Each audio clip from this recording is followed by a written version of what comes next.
Cinema అయిన మహా నేను మిస్టర్ బి. నా మాట సూటిగా ఉంటుంది, మ్యాటర్ క్లియర్ గా ఉంటుంది. మీరు చూస్తున్నారు మిస్టర్ బి ఛానల్. ఈ వీడియోలో మనం మాట్లాడుకుందాం Natasimha god of masses Nandamuri Balakrishna నటించిన Daaku Maharaj movie review.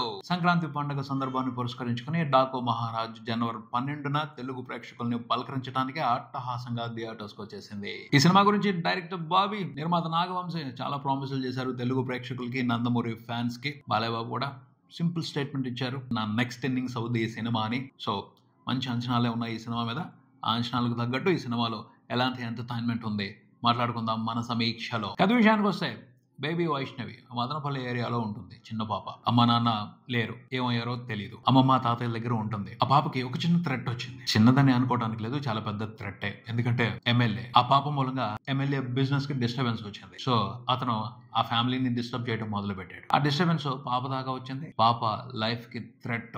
So baby వైష్ణవిని కాపాడటానికి ఓ స్ట్రాంగ్ సూపర్ హీరో అవసరం అయ్యారు. ఇన్ఫర్మేషన్ ఆయన దాకా వెళ్ళింది, వస్తాడు కదా మరి. తనే నానాజీ. ఎక్కడి నుంచి వచ్చాడో తెలుసా నానాజీ? భోపాల్ జైలు నుంచి వచ్చాడు. పాపను కాపాడాలి అన్న ఇన్ఫర్మేషన్ వెళ్ళిన తర్వాత దర్జాగా తప్పించుకుని వచ్చాడు. వచ్చిన తర్వాత పాపకి ప్రొటెక్షన్ ఇవ్వడం మొదలు పెట్టాడు. పాపకి ఎవరైతే థ్రెట్ గా మారారో వాళ్ళ తాట తీసి వదిలిపెట్టాడు. పోతే వాళ్ళ దగ్గరే ఆగలేదు, వాళ్ళకి పైన ఇంకొక పెద్ద విలన్ ఉన్నాడు. అతను కూడా వచ్చాడు సీన్ లోకి, వాళ్ళ తాట కూడా తీశాడు. కాకపోతే ఆ విలన్ తో ఇంతకు ముందే చాలా పెద్ద బాకీ ఉంది నానాజీకి. నానాజీ ఇప్పటి అవతారం అది. నానాజీకి ఒక ఫ్లాష్ బ్యాక్ ఉంది. అందులో నానాజీని అందరూ డాకు మహారాజ్ అంటారు. ఆ డాకు మహారాజ్ ఎలా రైజ్ అయ్యాడు, ఎందుకు రైజ్ అయ్యాడు, డాకు మహారాజ్ లక్ష్యం ఏమిటి, బేబీ వైష్ణవిని అంత స్ట్రాంగ్ గా ఎందుకు ప్రొటెక్ట్ చేయాల్సి వచ్చింది, బేబీ వైష్ణవికి నానాజీకి అదే డాకు మహారాజ్ కి సంబంధం ఏమిటి?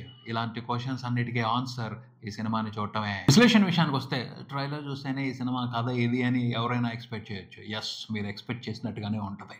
చాలా వరకు మ్యాచ్ అవుద్ది, ఈజీగా ఊహించేయచ్చు. అలాగే సినిమా నడుస్తున్నప్పుడు కూడా తర్వాత ఏం జరుగుతుంది అనే దాన్ని కూడా మీరు అంచనా వేయచ్చు. మీ అంచనాలకు తగ్గట్టే కథ నడుస్తూ ఉంటుంది. ఈ విషయానికి సంబంధించి డిసప్పాయింట్ అవ్వాల్సిన అవసరం లేదు, డిసప్పాయింట్ అవ్వకూడదు కూడాను. డిసప్పాయింట్ అయితేనే తప్పు. ఎందుకంటే డైరెక్టర్ బాబీ ఎప్పుడూ కూడా తన కథలతో సర్ప్రైజులు చేయడు, ఊహించని మ్యాజిక్లు చేయడు, ఎవరి అంచనాలకి అందని మెస్మరైజింగ్ ఎంటర్టైన్మెంట్ ఇవ్వడు.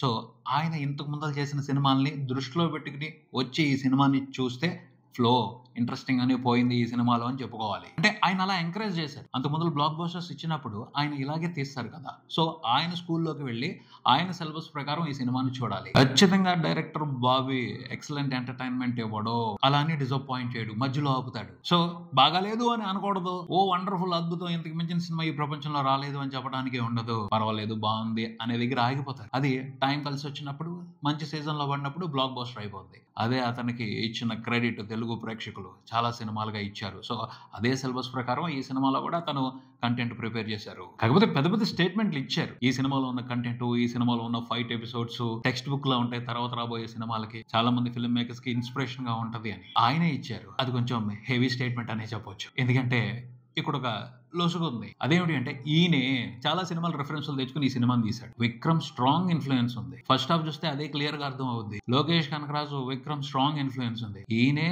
ఒక సినిమా చూసి కాపీ రాశాడు, మళ్ళీ దీన్ని ఇంకొకరికి రెఫరెన్స్ అని చెప్తున్నాడు. కొంచెం ఇబ్బందికరమైన విషయమే, కానీ ఎవరి కాన్ఫిడెన్స్ వాళ్ళది, మనం దాన్ని ఏమీ తప్పు పట్టకూడదు. సెకండ్ హాఫ్ లో కూడా తమిళ సినిమాల రిఫరెన్స్ లేవు, కానీ తెలుగు సినిమాల రిఫరెన్స్ ఉన్నాయి. ఛత్రపతి ఇలాంటి సినిమాల రిఫరెన్స్ ఉన్నాయి. చాలా కథలు చూసాం అలాంటివి. సెకండ్ హాఫ్ లో బాబీ చెప్పిన కథ లాంటి కథలు తెలుగులో బోల్డ్ అని చూసాం. కాకపోతే తన మార్క్ తనకుంటది. తన ఎగ్జామ్ తను ఎప్పుడూ కూడా పాస్ అవడానికి రాస్తాడు, ఫస్ట్ క్లాస్ తెచ్చుకోవడానికి రాస్తాడు. డిస్టింక్షన్ వస్తుందా, లేకపోతే టాప్ ర్యాంక్ వస్తుందా, స్టేట్ నెంబర్ 1 ర్యాంక్ వస్తుందా అన్నది నెక్స్ట్ సంగతి. ముందలైతే ఫెయిల్ అవ్వడు, పాస్ మార్కులు ఖచ్చితంగా పడతాయి. ఏ ప్లస్ కాకపోయినా ఏ గ్రేడ్ మాత్రం తెచ్చుకుంటాడు. అలాగే సినిమా తీస్తాడు, ఆ రకంగా ఆయన ప్యాకేజ్ ప్రిపేర్ చేస్తారు. ఈ సినిమాలో కూడా అలాంటి ప్యాకేజ్ ఉంది. పోతే ఆ ప్రాసెస్ లో కొన్ని పాజిటివ్ విషయాలు ఉన్నాయి. అదేమిటి అంటే, వింటేజ్ బాలయ్య బాబుని ఈ సినిమాలో కొన్ని పోర్షన్స్ లో చూపెట్టాడు. అది ఫస్ట్ హాఫ్ లో ఉంది. ఫస్ట్ హాఫ్ లో వింటేజ్ బాలయ్యని చూస్తాం. కొన్ని యాక్షన్ ఎపిసోడ్స్ ఉన్నాయి. బాలయ్య కనిపించిన ప్రతిసారి కూడా ఓ స్పెషల్ వైబ్ ఉంటుంది. అంటే ఆ పెర్ఫార్మెన్స్ లో కూల్ గా, సెటిల్డ్ గా ఓ మాస్ వైబ్రేషన్ కనిపిస్తూ ఉంటది. బాలయ్య బాబు చించి పారేశారు అంతే. పాపని కిడ్నాప్ చేసి తీసుకుపోతా ఉంటారు, చేజ్ చేసి పాపని కాపాడాలి. ఆ సీన్ లో బాలయ్య బాబు పెర్ఫార్మెన్స్ మాత్రం ఎక్సలెంట్, అద్భుతం, సూపర్ డూపర్ బంపర్ అంతే. తన ఎక్స్ప్రెషన్స్ తోనే బోల్డ్ అంతా చేశాడు. ఫైటింగ్ తోనూ యాక్షన్ మూమెంట్స్ తోనూ కాదు, తన ఎక్స్ప్రెషన్స్ తోనే చంపి వదిలిపెట్టేశాడు అంతే. ఆ ఎక్స్ప్రెషన్స్ లోనే ఓ మ్యాజిక్ ఉంది. నేను ట్రైలర్ చూసినప్పుడే చెప్పాను, నిప్రభ మూవీ గుర్తొస్తుంది అని. నిప్రభ మూవీలో ఒక స్పెషల్ బాలయ్య కనబడతాడు. డిఫరెంట్ బాలయ్య కనబడతాడు. సీరియస్ మూడ్లో ఉన్న ఇంట్రెస్టింగ్ బాలయ్య కనబడతాడు. ఆ బాలయ్య కనిపించాడు ఈ సినిమాలో. నాకైతే చాలా స్పెషల్గా అనిపించింది. నేనైతే ఎంజాయ్ చేశాను ఆ పోర్షన్స్ అన్నింటినీ. ఫస్ట్ హాఫ్లో బాలయ్య బాబు ప్రెజెన్స్ని నేనైతే సాలిడ్గా ఎంజాయ్ చేశాను. వాటిని వరకు మాత్రం బాగా తీశాడు. చెప్పాను కదా, పాస్ మార్కులు వేయించుకుంటాడు బాబీ, వదిలిపెట్టాడు అని.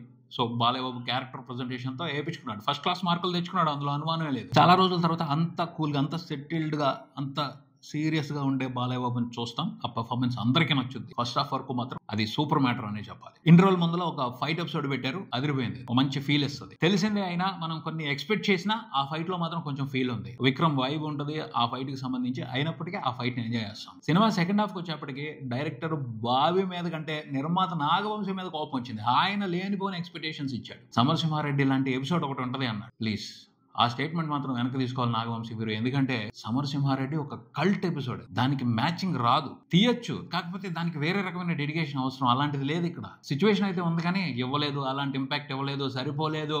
ఊరిని అనేసుకోవడం కాదు, ఇలా ఉంటదని మీరు ఊహించుకోండి అని చెప్పడం కాదు, చూపెట్టాలా, ఆ వైబ్రేషన్ ఇవ్వాలా, ఆ ఇంపాక్ట్ ఇవ్వాలా. సరిపోలా చాలా బాధ అనిపించింది. మంచి సిచ్యువేషన్ ని వేస్ట్ చేశారా అనిపించింది. సివిల్ ఇంజనీర్ సీతారాం డాకు మహారాజుగా ట్రాన్స్ఫార్మ్ అయ్యే సిచ్యువేషన్ ఎలా ఉండాలి అసలు. తీశారు, క్యాలిక్యులేషన్ ప్రకారం తీశారు, పాస్ మార్కులు వేయించుకోవడం కోసం తీశారు. కానీ బాక్స్ బదలు కొట్టేయడం కోసం, బ్రహ్మాండాన్ని ఎరక్కొట్టేయడం కోసం అయితే ఆ సీన్ ని తీలా. సరిపోలా ఆ ఇంపాక్ట్. అలాగే నాగవంశీ ఇంకొక స్టేట్మెంట్ ఇస్తాడు, మాస్ హీరో సినిమాలో కాదెందుకు అని. ఎలివేషన్ సీన్స్, హై ఇచ్చే మూమెంట్స్ పెట్టుకుంటే చాలు అని. సెకండ్ హాఫ్ లో అవి ఏవి సార్? కథ మీద పడ్డారే, కంప్లీట్ గా కథ చెప్పారు, చాలా ఎక్కువ కథ చెప్పారు, సెంటిమెంట్ ఎక్కువ అయిపోయింది. అది కూడా కొత్తగా ఏమన్నా ఉందా, ఎక్సైటింగ్ ఏమన్నా ఉందా? రొటీన్ కథ. మళ్ళీ ఆ స్టేట్మెంట్ కూడా రాంగ్ ఇచ్చి జనాల్ని మిస్గైడ్ చేశారు సార్ మీరు నాగవంశీ గారు. ఇవి కంప్లైంట్స్. సెకండ్ హాఫ్ మాత్రం కొంచెం డ్రాగ్ అనిపిస్తుంది, బోర్ కొడుతుంది. ఎందుకంటే తెలిసిన కథే చిన్నగా నిదానంగా నడుస్తున్నట్టు ఉంటుంది. క్లైమాక్స్ లో అయితే హీరోకి ఒక స్ట్రాంగ్ ఇంటెన్షన్ లేదు. పాపను కాపాడటం అనేది ఇంటెన్షన్ లా తీసుకొచ్చారు, కానీ పాపను కాపాడటం అనేది ముఖ్య ఉద్దేశం కాదు. డాకు మహారాజ్ అయ్యింది ఎందుకు? అక్కడ ఒక ప్రాబ్లం ఉంది, ఆ ప్రాబ్లం ని సాల్వ్ చేయడం కోసం. ఆ ప్రాబ్లం పాప కంటే ముందలే సాల్వ్ అయిపోయింది. ఈ పాపను కాపాడటం అనేది తను తీసుకున్న బాధ్యత. ఎందుకు తీసుకోవాల్సి వచ్చింది ఆ బాధ్యత? దానికి కొన్ని లాజికల్ సెటప్స్ సరిగ్గా లేవు, కన్విన్సింగ్ అనిపించవు పెట్టిన డీటెయిల్స్. ఆ పాపని డాకు మహారాజ్ ఎందుకు కాపాడాలి అనే దానికి సంబంధించి చాలా లూజ్ ఎండ్స్ ఉన్నాయి. ఆ లూజ్ ఎండ్స్ అన్నిటిని సరిగ్గా క్వశ్చన్ చేయడం మొదలు పెడితే ఏంట్రా ఇది, ఇలా చేశారేంటి, ఇంత వీక్ గా ఉంది ఏంటి కదా అని ఖచ్చితంగా అనిపిస్తుంది. అంటే కొన్ని ట్విస్ట్లు అనుకోవాలి, వాటిని రివీల్ చేయకూడదు, బాధ్యత ఉంది కాబట్టి, ఇప్పుడే చెప్పకూడదు కాబట్టి వాటిని చెప్పట్లా నేను. కానీ ఎవరైనా ఈజీగా గెస్ చేయొచ్చు, అర్థమైపోతుంది. ఆ పాపకు సంబంధించిన డీటెయిల్స్ లో చాలా లూజ్ ఎండ్స్ ఉన్నాయి, ఇంట్రెస్టింగ్ గా లేవు, స్ట్రాంగ్ గా లేవు. దాని మూలంగా చివరికి వచ్చేప్పటికి తేలిపోయింది కథ, తేలిపోయింది ఎంటర్టైన్మెంట్, తేలిపోయింది ఇంట్రెస్ట్. డాకు మహారాజుగా మారిన తర్వాత ఆయన రైజ్, ఆయన ఏ విధంగా అయితే సిస్టమ్ కి ఎగనెస్ట్ గా పోరాటం చేస్తాడు, విలన్స్ కి ఎగనెస్ట్ గా పోరాటం చేస్తాడు, అదంతా కంప్లీట్ గా రొటీన్ గా ఉంది. అందులో కూడా ఎక్సైట్ చేసే విశేషాలు లేవు. వన్స్ ఎప్పుడైతే అతను డాకు మహారాజ్ అయిపోయాడో కంప్లీట్ గా సిచ్యువేషన్స్ అతనికి ఫేవరబుల్ గా మారిపోతాయి. విలన్స్ వీక్ అయిపోయారు, వాళ్ళు స్ట్రాంగ్ కౌంటర్ ఎక్కడా ఇవ్వలేదు హీరోకి. రెగ్యులర్ గా ఎప్పుడు ఉండే రొటీన్ ఛాలెంజెస్ ఇచ్చారే గానీ కొత్తగా డిఫరెంట్ గా డాకు మహారాజ్ స్పెషల్ గా రియాక్ట్ అయ్యేట్టయితే సిచ్యువేషన్స్ ఇవ్వాల వాళ్ళు. సో రెగ్యులర్ ఎంటర్టైనర్ ని, నార్మల్ ఎంటర్టైన్మెంట్ ని చూస్తున్న ఫీలింగ్ ఉంటది కానీ కొత్త ఫీలింగ్ అయితే రాలేదు. బాబీ ప్రామిస్ చేశారు అరాచకం బీభత్సం అని, అంత లేదు, కొంతవరకే ఉంది. ఆ కొంత కూడా ఫస్ట్ హాఫ్ లో ఉంది, సెకండ్ హాఫ్ లో చాలా తగ్గిపోయింది. ఫస్ట్ హాఫ్ మాత్రం ఖచ్చితంగా పైసా వసూలు ఎంటర్టైన్మెంటే. సెకండ్ హాఫ్ మాత్రం ఎక్స్పెక్టేషన్స్ కి తగ్గట్టు లేదు. డైరెక్టర్ నిర్మాత ప్రామిస్ చేసినట్టుగా అయితే లేదు. శ్రద్ధా శ్రీనాథ్ క్యారెక్టర్ మాత్రం కొంచెం సర్ప్రైజ్. సినిమాలో మనం ఒక రకంగా ఎక్స్పెక్ట్ చేస్తాం, చాలా మంది వేరే రకాలుగా ఎక్స్పెక్ట్ చేయొచ్చు, అలా ఉండదు. కానీ చాలా కీలకమైన పాత్ర. ప్రజ్ఞా జైస్వాల్ కొంచెం ఇంపార్టెన్స్ ఉన్న క్యారెక్టర్ లా అనిపిస్తుంది, కానీ ఆ పాత్ర కూడా కొన్ని రిస్ట్రిక్షన్స్ ఉన్నాయి. వాటి పరిధి మేర పర్వాలేదు, బాగానే ఉంది ఆ క్యారెక్టర్. అందులో ప్రజ్ఞా పెర్ఫార్మెన్స్ కూడా ఇంట్రెస్టింగ్ ఉందని చెప్పొచ్చు.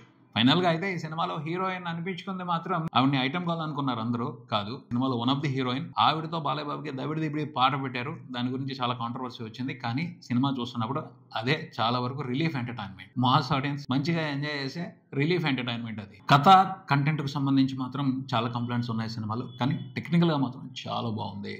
Cinematography, art department, visual effects, fights ఇవన్నీ చాలా బాగున్నాయి. తమన్ బ్యాక్గ్రౌండ్ స్కోర్ కూడా స్పెషల్ ఈ సినిమాకి చాలా వరకు నిలబెట్టడానికి ట్రై చేశాడు. కొన్ని రిఫరెన్స్లు అనుకున్నాం మనం, విక్రమ్ రిఫరెన్స్లు తీసుకున్నాడు, జైలర్ రిఫరెన్స్లు తీసుకున్నాడు, ఆ రకమైన ఎలివేషన్స్ ఇవ్వడానికి ట్రై చేశాడు. అవకాశం కుదిరిన ప్రతి చోట Thaman music highlight. Balayya Babu first highlight ఈ సినిమాకి, ఆ తర్వాత తమన్ మ్యూజిక్ హైలైట్, ఆ తర్వాత technical departments. Daaku Maharaj cinema ఎలా ఉంది అంటే ఫస్ట్ హాఫ్ బాగుంది, సెకండ్ హాఫ్ లో మాత్రం కొంత కన్ఫ్యూజన్ ఉంది, క్లమ్జీగా ఉంది సినిమా. ఎంటర్టైన్మెంట్ మిక్స్డ్గా ఉంది. కొన్ని పోర్షన్స్ బాగున్నాయి, కొన్ని పోర్షన్స్ బాగాలేదు, కొన్ని పోర్షన్స్ డిసప్పాయింట్ చేశాయి. సెకండ్ హాఫ్ వరకు ఫస్ట్ హాఫ్ అయితే పాస్ అయిపోద్ది, బాగుంది, నీట్గా ఉంది. అదే పరిస్థితి బాలయ్యబాబు కోసం, తమన్ కోసం ఈ సినిమాని ఒకసారి ట్రై చేయొచ్చు. పండగ సందర్భంలో ఖచ్చితంగా ఒకసారి ట్రై చేయొచ్చు. బాలయ్యబాబు అయితే డిసప్పాయింట్ చేయడు. ఇది ఇక్కడికి మన వీడియోతో మళ్ళీ కలుద్దాం. ఈ వీడియో మీకు నచ్చితే లైక్ చేయండి, మీ ఫ్రెండ్స్తో షేర్ చేసుకోండి, మీ అభిప్రాయాన్ని కామెంట్ చేయండి, ఈ ఛానల్ని సబ్స్క్రైబ్ చేయండి. నేను mister B, keep watching mister B channel. Thank you.